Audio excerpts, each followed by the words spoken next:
The stars looked peaceful from the bridge of the starship Defiance. Captain Jake Morrison stood at the main window, watching the distant lights twinkle in the darkness. He had been patrolling this part of space for 3 months now, and nothing exciting had happened. Most days were just routine scans and supply runs to the outer colonies. Jake was a tall man with brown hair and calm blue eyes. He had been in the Earth Defense Fleet for 15 years. His crew trusted him because he always stayed cool under pressure. The Defiance was not the biggest ship in the fleet, but it was fast and well-armed. Jake liked it that way. "Captain," called Lieutenant Amy Carter from her station. "I'm getting a strange signal from Kepler 442b. It's very weak, but it sounds urgent." Amy was young and smart. She had joined the crew 6 months ago, fresh from the academy. Her red hair was always tied back neatly, and she never missed anything. On her sensors, Jake walked over to her station. "Put it on speaker, Amy." The message crackled with static. "This is Mining Colony 7 on Kepler 442b. We have unknown ships in our system. They appeared 3 hours ago. We have never seen anything like them before. They are just sitting there, watching us. Please send help immediately." Jake felt his stomach tighten. Unknown ships meant trouble. "Amy, how far are we from Kepler 442b? 6 hours at full speed, Captain. Set course immediately. And send a message to command. Tell them we have a possible first contact situation." The Defiance turned toward the mining colony. Jake called his senior officers to the bridge.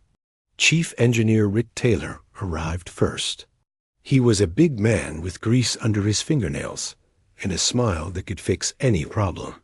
Behind him came Dr. Lisa Brooks, the ship's science officer. She was quiet and thoughtful, with short blonde hair and green eyes that missed nothing. "What do we know about these ships?" Jake asked Amy. "Not much, Captain. The colony sent us some long-range scans before they lost contact. The ships are huge, maybe twice the size of our biggest cruisers. They have strange designs, like they were built for fighting." Dr. Brooks studied the scans on her tablet. "The metal they use is nothing in our databases. And look at these weapon ports. They are designed to cause maximum damage, not just disable." Rick scratched his head. "Why would? Peaceful explorers need weapons like that." "Maybe they are not peaceful," Jake said quietly. The next few hours felt very long. Jake tried to contact the colony several times, but got no answer. When the Defiance finally arrived at Kepler 442b, they found something that made everyone on. The bridge goes silent. 5 massive ships floated above the colony planet. They were black and sleek, shaped like giant predators, with sharp edges and glowing red lights. The ships looked hungry, like sharks waiting to feed. "My God," whispered Amy. "They are beautiful and terrifying at the same time." "Captain," said Dr. Brooks, "I'm detecting life signs on the planet. The colonists are still alive, but they seem to be hiding in the underground shelters." "Any sign of the aliens?" "Yes, sir. There are several smaller ships on the planet's surface. And Captain, I'm picking up radio transmissions. They are in a language we have never heard before." Jake made a decision. "Amy, try to contact those ships. Use standard first contact protocols." Amy sent out a message in several Earth languages, along with mathematical sequences that any intelligent species should understand. For 10 minutes, nothing happened. Then one of the massive ships turned toward them. "Captain, we are being scanned," reported Rick. "Their technology is very advanced. They know everything about our ship now." Suddenly, the main screen lit up. A face appeared that made several crew members step backward. It was reptilian, with scales that looked like armor plating. Yellow eyes stared at them with cold intelligence. Sharp teeth filled a mouth that seemed designed for tearing flesh. "I am War Commander Zethkar of the Kithara Empire. the creature said in perfect English. "You will identify yourselves immediately." Jake stepped forward. "I am Captain Morrison, of the Earth Defense Fleet. We received a distress call from this colony. What are your intentions here?" The alien's mouth opened in what might have been a smile, but it showed too many teeth. "Your species is new to us, human. We have claimed this world for our young warriors to practice upon. The creatures living here will provide good sport before they die." "Those creatures are human colonists," Jake said, trying to keep his voice steady. "They are under our protection." Zethkar's laugh was like rocks grinding together. "Your protection? Look around you, Captain Morrison. We are the Cathara. For 3,000 years, we have been the apex predators of this galaxy. Every species we encounter either submits or dies. There is no third option." Dr. Brooks stepped beside Jake. "We do not wish to fight you, but we will not abandon our people." "Dr. Brooks," Zethkar said, somehow knowing her name already. "Your primitive scanners have told us much about your species. You are weak, soft creatures who use tools because you have no natural weapons. You are prey animals trying to play predator." Jake felt anger rising in his chest. "We are not prey." "No? Then prove it. We give you 72 of your hours to remove your people from this planet. After that, any humans we find will become part of our hunt. Consider this mercy, Captain Morrison. We usually do not offer warning to our prey." The screen went dark. The bridge was quiet for a long moment. Finally, Rick spoke up. "Captain, their ships outgun us 5-1. Maybe we should evacuate the colonists." Jake looked at the planet below. 2,000 humans lived in that colony. Men, women, and children who had come here to build a new life. They trusted the Earth Defense Fleet to protect them. "Amy, send a message to the colony. Tell them to stay in the shelters. Then contact command and tell them we need reinforcements." "Captain," Dr. Brooks said softly, "even with reinforcements, we might not be able to fight these Cathara." Jake looked at the alien ships floating like dark clouds above the planet. "Maybe not, Lisa, but we are going to try. Send another message to command. Tell them the Cathara just made their first mistake." "What mistake, Captain?" Jake's eyes were hard as steel. "They think we are prey." Captain Jake Morrison stared at the countdown timer on his screen. 68 hours remained until the Cathara deadline. 3 more Earthships had arrived during the night, but they were still badly outnumbered. The aliens had 5 massive warships, while the humans had 4 smaller vessels. "Captain, I've been studying their ship movements," said Dr. Lisa Brooks. "They follow very specific patterns. Every 4 hours, they rotate positions. Every 6 hours, they scan the planet in the same sequence. It's like they are following rules." "Rick." Taylor looked up from his engineering station. "Rules can be broken, right, Doc?" "Maybe. But first we need to understand why they follow them." Down on the planet, things were getting worse. Lieutenant Amy Carter had managed to contact Colonel Maria Santos, who was leading the Colonial Defense Forces. Maria was a tough woman, with black hair and scars on her hands from years of military service. She had been visiting the colony to inspect their security when the aliens arrived. "Colonel, what's the situation down there?" Jake asked through the radio. "Not good, Captain. The aliens have landed about 200 warriors in the northern valley. They're not attacking yet, just watching and waiting. It's like they want us to know they are there. Any idea what they are waiting for?" "I think they want us to run, Captain. These Cathara seem to enjoy fear more than actual fighting." Jake thought about this. "Maria, I want you to try something. Instead of hiding, make some noise. Let them know we are not afraid." "Are you sure about that, Captain?" "Trust me." Colonel Santos gathered her small force of 30 colonial security guards and 20 civilian volunteers. They were not professional soldiers, but they knew how to work together. Maria had an idea that might surprise the aliens. The Cathara warriors were 8 feet tall with thick scales that looked like natural armor. They carried weapons that could cut through metal, and their claws could tear apart a human easily.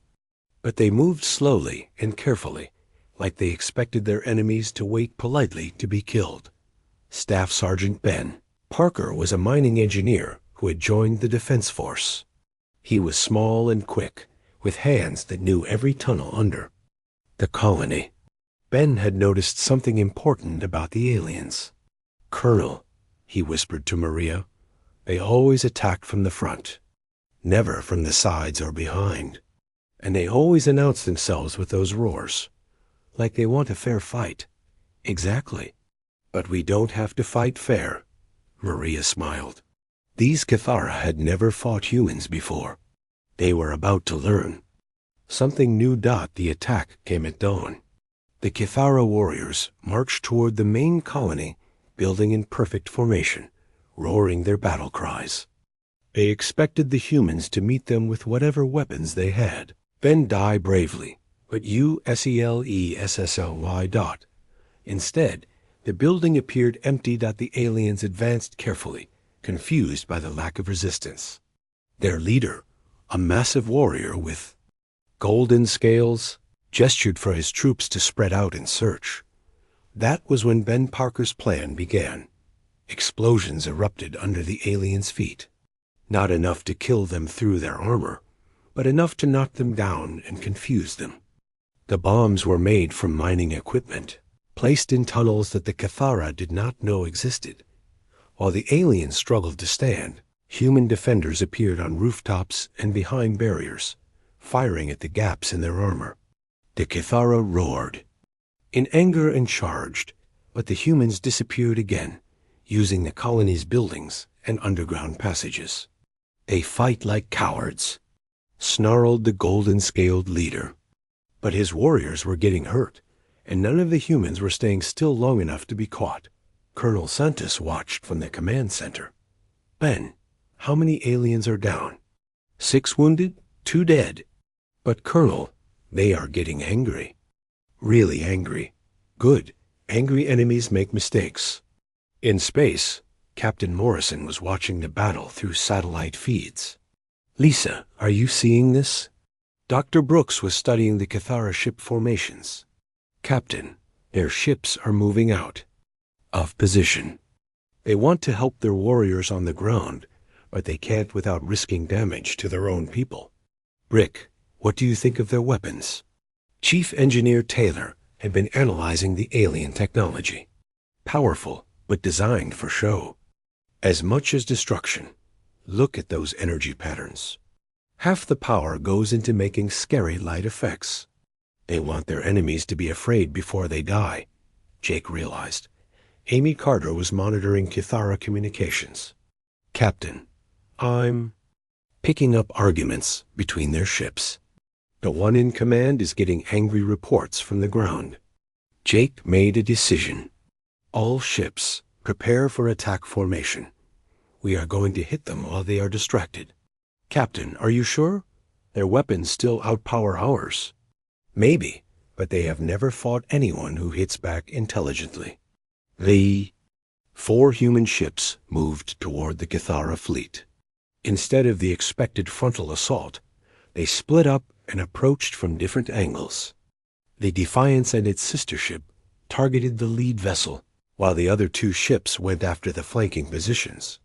War Commander Zethkar was indeed distracted by the reports from the planet. His warriors were supposed to be hunting terrified prey, not fighting coordinated defenders who refused to stand still. When the human ships attacked, his response was a full second too slow. The first human missiles struck the Cathara flagship before Zethkar could raise shields. The damage was not critical, but it was unexpected. No prey species had ever fired. A first shot in battle. "All ships, destroy these insects immediately." Zethkar roared, but the human ships were not fighting like insects. They moved in perfect coordination, each ship covering the others while they attacked different targets. When the Cathara focused fire on one human vessel, the other three would concentrate on a single alien ship. Rick Taylor's modifications to the human weapons proved effective. Instead of trying to match Cathara firepower, he had focused on speed and accuracy. Human missiles were smaller but faster, and they could change direction to hit weak spots. "Their rear shields are weaker," Amy reported. "And Captain, their big guns can't turn fast enough to track us." Jake smiled grimly. "All ships, attack pattern Gamma. Hit and run, people. Make them chase us." For the first time in 3,000 years, Cathara ships found themselves being outmaneuvered. The humans struck quickly and disappeared before the aliens could respond effectively. It was like trying to catch fish with claws instead of nets. On the planet, the battle was turning as well. The Cathara warriors were strong and tough, but they were used to enemies who fought according to predictable patterns. Humans did not fight fair, and they did not fight alone. When one group of aliens chased Ben Parker into a building, they found themselves trapped as Colonel Santa's team sealed the exits and filled the structure with smoke grenades. When they tried to break out, Maria's snipers were waiting. The golden-scaled leader finally managed to corner a group of human defenders in the main plaza. He raised his weapon for the killing blow, expecting to see fear in their eyes. Instead, he saw Amy Carter's smiling face on a portable screen. "Looking for us?" she asked sweetly. "We are up here." The leader looked up just as the human ships in orbit fired precisely targeted shots at the plaza.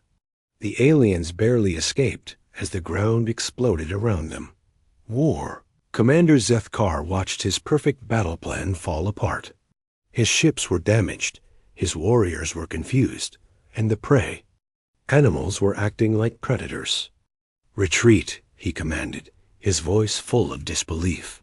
"All forces, retreat to safe distance." As the Cathara ships pulled back, Jake Morrison opened a channel to their flagship. "Commander Zethkar, this is Captain Morrison. Your 72 hours are not up yet. Would you like to try again?" The alien commander stared at the human captain with something that might have been respect or might have been rage. "This is not over, Morrison." "No," Jake agreed. "It is just getting started." Word of the fight at Kepler 442b spread through human space like wildfire. Captain Jake Morrison had done something no one thought possible. He had made the Cathara retreat. Admiral Paul Jackson was the head of the Earth Defense Fleet. He was a gray-haired man who had seen many battles, but never anything like this. He sat in his office on Earth, reading reports from the Outer Rim with growing amazement. "They actually beat the Cathara?" asked Captain Lisa Kane, his aide. She was young for a captain, with sharp eyes and a mind that could solve any puzzle. "Not beat them," Paul corrected, "but they hurt them. And that changes everything." The Admiral was right. For 3,000 years, every species in the galaxy had heard the same stories about the Cathara. They were unstoppable. They were perfect. Killers. They always won. Now, those stories had a crack in them. Messages poured into Earth Command from all across human space. Mining companies offered their ships. Trading captains volunteered to carry supplies. Even pirates like Captain Dan Murphy sent word that they would fight for humanity instead of against it. "Sir," said Lisa Kane, "we have over 300 ships volunteering for service. That is more than our entire active fleet." Admiral Jackson smiled. "Send orders to every shipyard. We need weapons, armor, and ammunition. And send a message to Captain Morrison. Tell him he is about to get some company." Meanwhile, at Kepler 442b, Jake Morrison was learning more about his enemy, Dr. Lisa. Brooks had been studying the Cathara ships and their behavior patterns. "Captain, I think I understand how they think," she said, showing him her research. Everything they do is about dominance and fear. They are not just trying to win battles. They are trying to make their enemies give up before the real fighting starts. Chief Engineer Rick Taylor looked up from his work. That explains why their weapons are so flashy. They are designed to scare people as much as kill them. Lieutenant Amy Carter nodded, and their communications are full of threats and boasting. They want us to know how powerful they are. Jake thought about this. So what happens when their reputation gets damaged? That is what we are about to find out, Lisa said. On the Kithara flagship, War Commander Zeth Kar was having his own problems. Reports of his defeat had reached the High Council, and they were not happy. Sub-War leader Krextau, a young and ambitious Kithara, had been sent to investigate. You retreated from prey animals, Krextau said with disgust. The Council wants to know if you have grown weak. Zeth Kar's claws extended slightly. These humans are not normal prey. They fight with intelligence and coordination. They use tactics we have never seen before. Tactics? Krextau laughed. We are Kithara. We do not need tactics. We need only strength and courage. Then you try fighting them, Zeth Kar said quietly. Krextau was eager to prove himself. He took command of 2 ships and headed for the Ki human colony. He expected easy victory and quick promotion. He got neither. Colonel Maria Santos had used the time well. Her small force had grown to over 200 volunteers from the colony. More importantly, they had learned from their first battle with the aliens.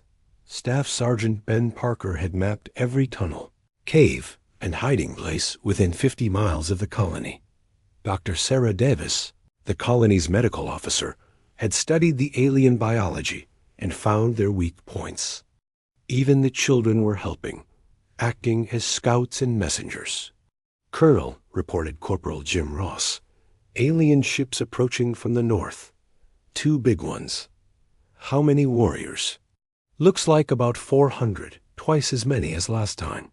Maria smiled. Good, we have twice as many tricks. Krextau's attack was fierce and direct. His warriors landed in overwhelming force and charged straight at the colony's main defenses. The young commander expected the humans to break and run when, faced with superior numbers. Instead, the humans disappeared. The main colony buildings were empty. The defensive positions were abandoned. There were no humans to be seen anywhere. Cowards, snarled Krextau. They have fled before our might. That was when Ben Parker's real plan began. The humans had not fled. They had gone underground. While the Kithara warriors searched empty buildings, human teams moved through the tunnel system beneath them. Explosive charges detonated under alien feet. Sniper fire came from unexpected directions. Supply lines were cut, and communication equipment was destroyed. Sir, reported one of Krextau's subordinates, we have lost contact with squads 3, 7, and 12. Find them. We cannot, sir. The humans are using underground passages we did not know existed. Above ground, Dr. Davis had prepared a special surprise. She had studied the Kithara breathing system and discovered they were sensitive to certain chemical compounds. Smoke grenades filled with irritating but harmless gases soon had alien warriors coughing and stumbling. They are poisoning us, one warrior cried. It is not poison, Dr. Davis called out from a hidden speaker. It is just very unpleasant. Surrender now, and we will turn off the gas. The Kithara had never heard prey animals offer terms to predators. In space, the real battle was about to begin. Admiral Jackson had arrived with the largest human fleet ever assembled. Over 150 ships of all sizes surrounded the Kithara forces. Morrison looked at his tactical display with satisfaction. The human fleet included everything from massive battleships to tiny fighter craft. But more importantly, every ship was commanded by someone who understood the new way of fighting. Captain Lisa Kane approached in her ship. The resilience. Jake, the Admiral wants to try something. We are going to hit them with everything at once, but not where they expect. Where then? Their supply ships. Intelligence says they have a fleet of support vessels about 6 hours away. Without supplies, their warships become just very expensive targets. Jake nodded. Brilliant. They expect us to attack their strongest ships. Instead, we go after their weakest. The human fleet split into 3 groups. One group, led by Jake Morrison, would keep the Cathara warships busy. The second group, under Captain Kane, would strike the supply fleet. A third group, commanded by Captain Steve Clark, would provide support wherever needed. War. Commander Zeth Carr watched the human fleet maneuver with growing unease. These tactics were unlike anything in Cathara military history. The humans were not trying to prove their courage by attacking the strongest enemy ships. They were trying to win the war. "Sir," reported his tactical officer, "the human ships are moving in 3 different directions. We cannot engage them all effectively. Then, we choose the largest group and destroy it completely. The others will flee when they see their comrades die." But Seth Carr had misunderstood human nature completely. When the Cathara ships attacked Jake Morrison's group, they found themselves facing opponents who had no intention of fleeing. The human ships fought with desperate courage, drawing the aliens away from the supply fleet. Even when Captain Morrison's own ship was badly damaged, he continued to coordinate the battle. "Admiral," Amy Carter called out, "Captain Kane's group has found the supply fleet. They are beginning their attack. And Captain Clark? He is moving to support the colony defense forces. The aliens on the ground are getting desperate." The battle raged for 6 hours. When it was over, the Cathara had lost half their supply, ships and a quarter of their ground forces. More importantly, they had lost something else. They had lost their reputation for invincibility. Subwar. Leader Krextall found himself trapped in the colony with only 50 warriors remaining. The humans offered him safe passage off the planet if he surrendered. "Cathara do not surrender," he snarled. "Then Cathara die," replied Colonel Santos simply. "Your choice." Krextall looked around at his remaining warriors. They were wounded, tired, and confused. They had expected easy victory and found only hard fighting. For the first time in his life, he considered retreat. "You would let us leave?" he asked. "If you promise never to return." It took Krextall a long time to answer. When he did, his voice was very quiet. "We promise." War Commander Zeth Carr was forced to accept the evacuation of Krextall's forces. As he watched the human ship's escort his warriors to safety, he realized something that shook him to his core. The humans were not just dangerous because they were good fighters. They were dangerous because they were honorable fighters. They kept their promises and protected even their enemies when the battle was over. These prey animals were acting more like true predators than the Cathara themselves. The news of human victories spread across the galaxy faster than anyone expected. Species that had lived in fear of the Cathara for thousands of years began to whisper about the small mammals who fought back and won. Admiral Paul Jackson stood in the war room on Earth, surrounded by tactical displays showing Cathara territory. The enemy had pulled back their forces, but intelligence reports suggested they were preparing something big. "Sir," said Captain Lisa Kane, "our scouts report massive Cathara fleet movements. They are pulling ships from 3 different sectors." General Kate Morgan, head of Earth's ground forces, studied the reports with concern. She was a tall woman with silver hair and eyes that had seen too many battles. "Paul, they are bringing in their elite forces, the Deathclaw battalions." Admiral Jackson nodded grimly. "I was afraid of that. The Deathclaws have never been defeated. They are the Kithara's best warriors." "Then we better make sure we are ready for them," said General Morgan. Captain Jake Morrison was no longer commanding just one ship. Admiral Jackson had promoted him to Commodore and given him a task force of 30 vessels. His flagship was still the Defiance, but now it was equipped with the latest human technology that Dr. Lisa Brooks had been working with engineers across human space to develop new weapons and tactics. The results were impressive. Human ships now carried missiles that could think for themselves, armor that could repair minor damage automatically, and communication systems that could not be jammed. "Jake," said Chief Engineer Rick Taylor, "these new modifications should give us a real advantage. The Kiathara still fight like it is 3,000 years ago." Lieutenant Amy Carter, now promoted to commander, was studying intelligence reports about Kithara society. "Commodore, I think we need to understand something important. This war is not just about territory anymore. It is about their identity as a species." "Explain," Jake said. "For 3 millennia, the Kithara have defined themselves as the ultimate predators. Every other species they met either submitted or died. We are the first ones to fight back successfully. That threatens who they think they are." Dr. Brooks nodded. "Amy is right. Look at their communications. They are not just angry about losing battles. They are confused about their place in the universe." Jake thought about this. "So they will fight harder because they have more to lose than just this war." "Exactly.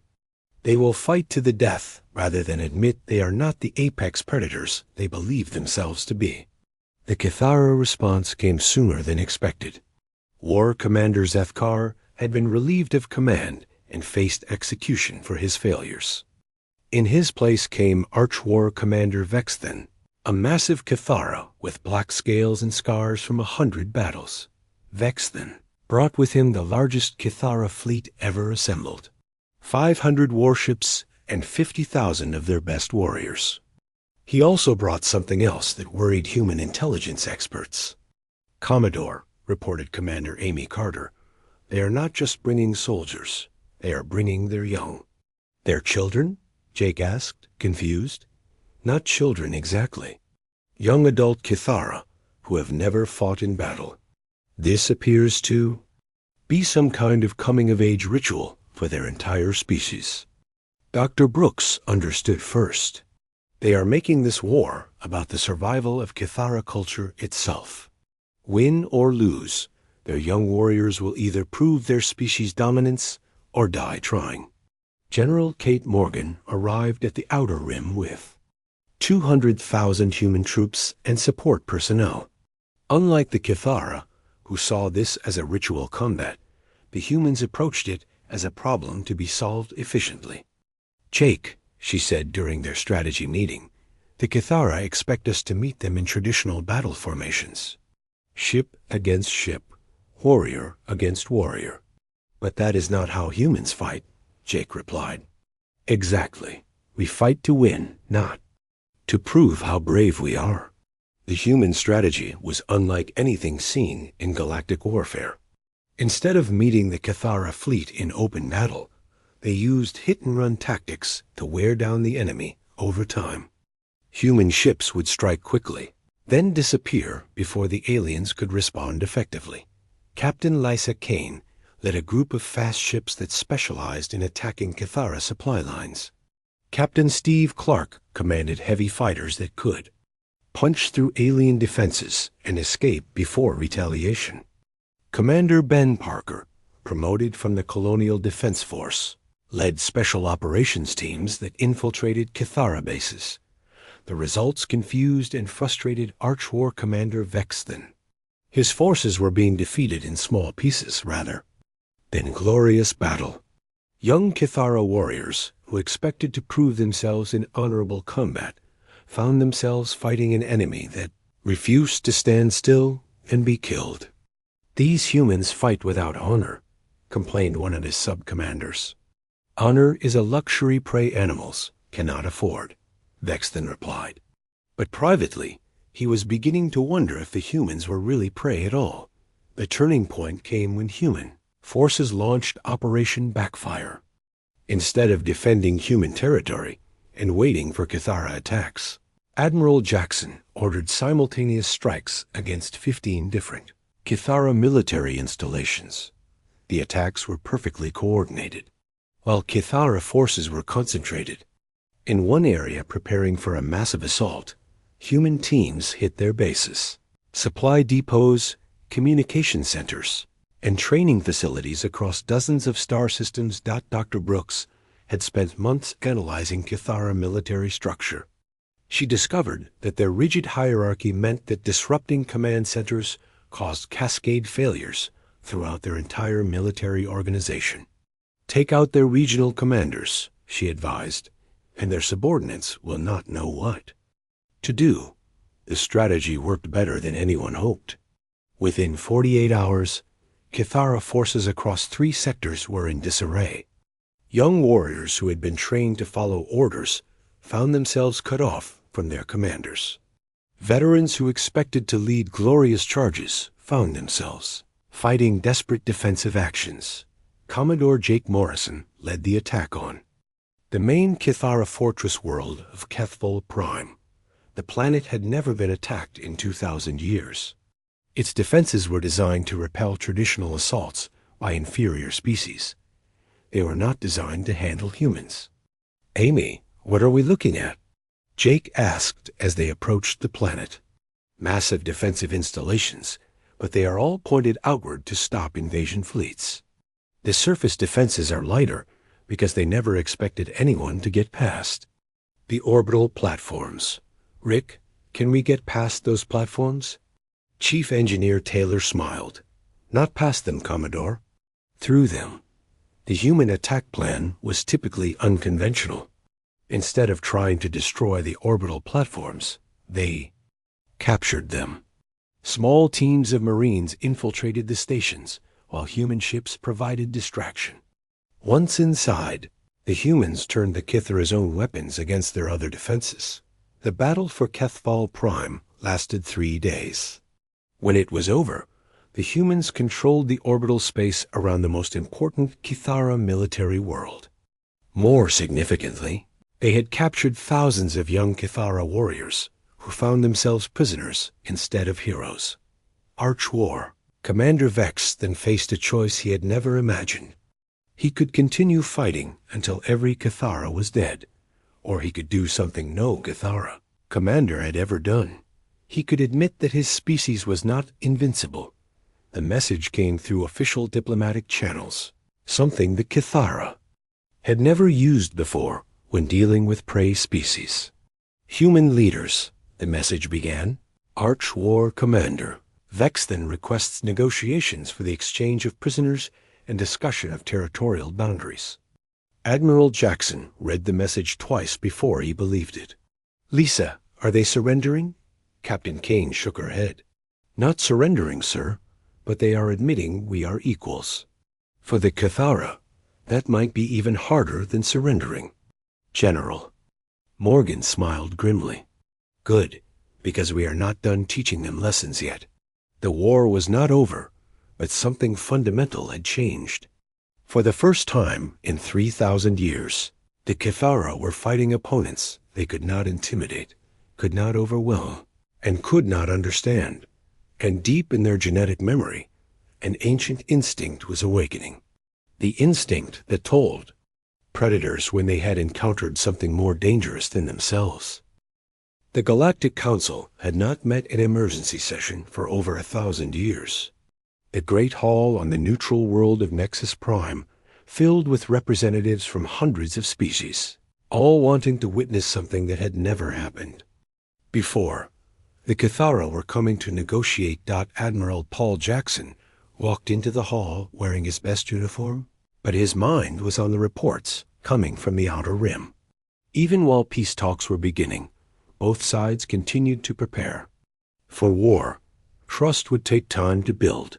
Beside him walked General Kate Morgan and Commodore Jake Morrison. Jake still looked young despite all he had been through, but his eyes held the wisdom of someone who had seen the galaxy change forever. "Admiral," whispered the Centauri ambassador, Is it true that you defeated the Kithara in open battle? We fought them to a standstill, Paul replied diplomatically. But the real victory was showing the galaxy that the Kithara could be stopped. The great doors opened, and silence fell across the chamber. Arch-War Commander Vexthan entered, followed by a small group of Kithara officers. The sight of the massive reptilian warriors walking peacefully into a diplomatic meeting shocked many of the assembled representatives. Behind Vexthan came a figure that surprised the humans. It was War Commander Zethkar, the original Kithara commander from Kepler 442b. Jake had expected him to be executed for his failures. "Commodore Morrison," Zethkar said when he saw Jake, "I requested permission to attend these talks." "Why?" Jake asked. "Because you taught me something important. You taught me the difference between being strong and being wise." The formal negotiations took place over several days. The humans were represented by Admiral Jackson and a team of diplomats. The Kithara sent their highest military commanders. Because they had no tradition of civilian leadership, the talks almost failed several times. The Kithara found it difficult to accept that another species could be their equals. The humans found it hard to trust an enemy that had threatened to hunt their people for sport. The breakthrough came when Dr. Lisa Brooks presented her research about both species to the Council. "Honorable representatives," she said, "I have studied both humans and Kithara extensively. What I discovered is that both species are apex predators, but we evolved in very different environments." She activated a holographic display showing evolutionary trees for both species. The Kithara evolved on a world rich in resources, where the strongest individuals survived and dominated. They became perfect solo hunters with natural weapons and armor. Their society rewards individual strength and courage above all else. The display changed to show human evolution. Humans evolved on a harsh world with limited resources, where cooperation meant survival. We became pack hunters who used tools and intelligence instead of natural weapons. Our society rewards teamwork and adaptability. Murmurs ran through the chamber as representatives began to understand. "Both species are predators," Dr. Brooks continued, "but we hunt in completely different ways. The Kithara are like great cats, powerful and solitary. Humans are like wolves, weaker individually but devastating in groups." Arch-War Commander Vexthan stood slowly. "Dr. Brooks, are you saying that humans are natural pack predators?" "Yes, Commander. And that is why you found them so difficult to defeat. You were hunting wolves using tactics designed for hunting sheep." War Commander Zethkar spoke for the first time. "This explains much. When we fought humans, they did not behave like any prey species we had encountered. They behaved like other predators defending their territory." "Exactly," said Dr. Brooks. "Both species are apex predators in their own right." A conflict arose because neither recognized this about the other. The formal peace agreement was signed 3 days later. The treaty established clear territorial boundaries between human and Kithara space. More importantly, it included mutual defense clauses against external threats. Admiral Jackson and Arch-War Commander Vexthan signed the documents while representatives from across the galaxy watched in amazement. For the first time in 3,000 years, the Kithara had acknowledged another species as equals, but the real test of the new relationship came sooner than anyone expected. "Commander, Amy Carter was monitoring long-range sensors when she detected something that made her blood run cold. Admiral, we have a problem. Multiple unidentified contacts entering the outer rim. They are not Kithara, and they are not any known species." Admiral Jackson looked at the tactical display with growing concern. The new contacts were massive, larger than anything in human or Kithara fleets. More worrying, they were destroying everything in their path without any attempt at communication. "Amy, Analysis? They appear to be artificial, sir. Machine intelligence rather than organic life forms. And Admiral, they are heading directly for both human and Kithara territories. Within hours, reports came in from across the galaxy. Ancient machine intelligences, dormant for millions of years, had somehow awakened. They viewed all organic life as a threat to be eliminated. The first joint, human Kithara patrol, was supposed to be a symbolic gesture. Captain Jake Morrison commanded a small fleet, including both human and Kithara ships. Their mission was to show the galaxy that former enemies could work together. Instead, they found themselves facing humanity's first contact with the Harvesters. Commodore Morrison called War Commander Zethkar from his ship.